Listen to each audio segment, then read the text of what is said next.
stories come alive.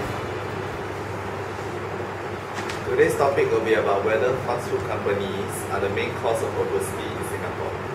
Before we go on to today's topic, we would like to introduce our two special guests for today. They are Dr. Charlotte and Dr. Bob Ken.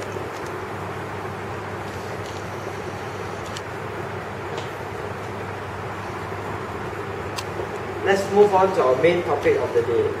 Hollingsworth state that multinational fast food companies should not be blamed entirely for the increase in obesity in the United States.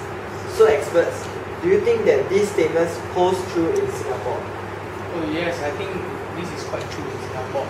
Although multinational fast food companies are one of the most profitable food businesses in Singapore, they cannot be totally blamed as we have to consider other factors that leads to obesity, such as bad eating habits and so on. Obesity is the result of an increase in food consumption without an increase in physical activity. Based on the research that we have conducted last year, 10.8% of our population in Singapore is considered obese. And after a recent survey with them, we have found out that the most major problem that leads to obesity is not that they consume too much fast food, but it's that they have the lazy attitude to exercise. First, bad eating habits are contributing factors to rising obesity. Examples of bad eating habits are like late night suppers, rushing through meals and snacking, which leads to overeating and thus rising obesity. Calorie intake is usually higher when we are snacking, and when children comes home from school and start their homework, they will usually get the munchies. when they are doing their homework, they usually do not know how much they are eating. Then when it's time to relax, that's when snacking does into overdrive. When children are watching television or surfing the internet, they usually do not take into account how much they are eating. The snacks that children eat are usually sugary, salty, high in calorie, and also high in fat. The bad thing about snacking is that we are eating lots of unhealthy food before we are filled, and these snacks have low nutritional value. By then, damage to our calorie intake is done. Those are some very interesting facts that you have shared with us. But the availability of hawker centres also affects the obesity rate in Singapore, right? Yes. In Singapore, hawker centres are easily found across the island. In other sense, it also means that cheap food is relatively easily available to all Singaporeans. On the research that we conducted last year, 60% of Singaporeans eat out at least 4 times a week, and most of them are in hawker centres and food courts.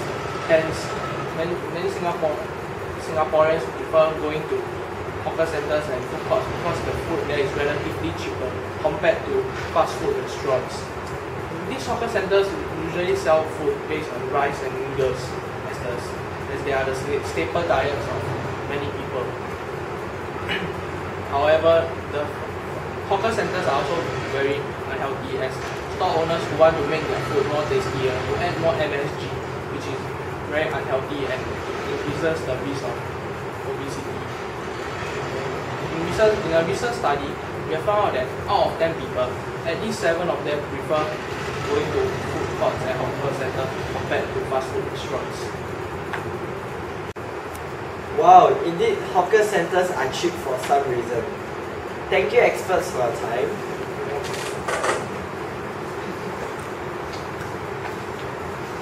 To introduce another guest, he's Gail from News Time magazine.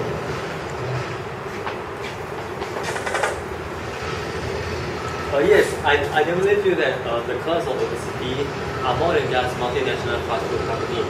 Lack of physical activities can also cause obesity.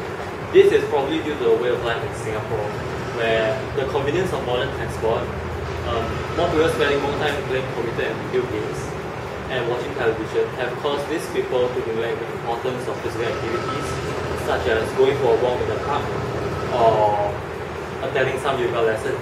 This is especially true for people who work long hours and do not have spare time to indulge themselves in such physical activities, hence increasing the risk of obesity. Oh, that is certainly true. Thanks so much for sharing with us today. Thank you. Unfortunately, we've come to the end of our show for today. Hope you guys have enjoyed the sharing by our expert and guests. Thank you for your support, and we hope you'll tune in to the next episode of Backstreet News Channel. See you!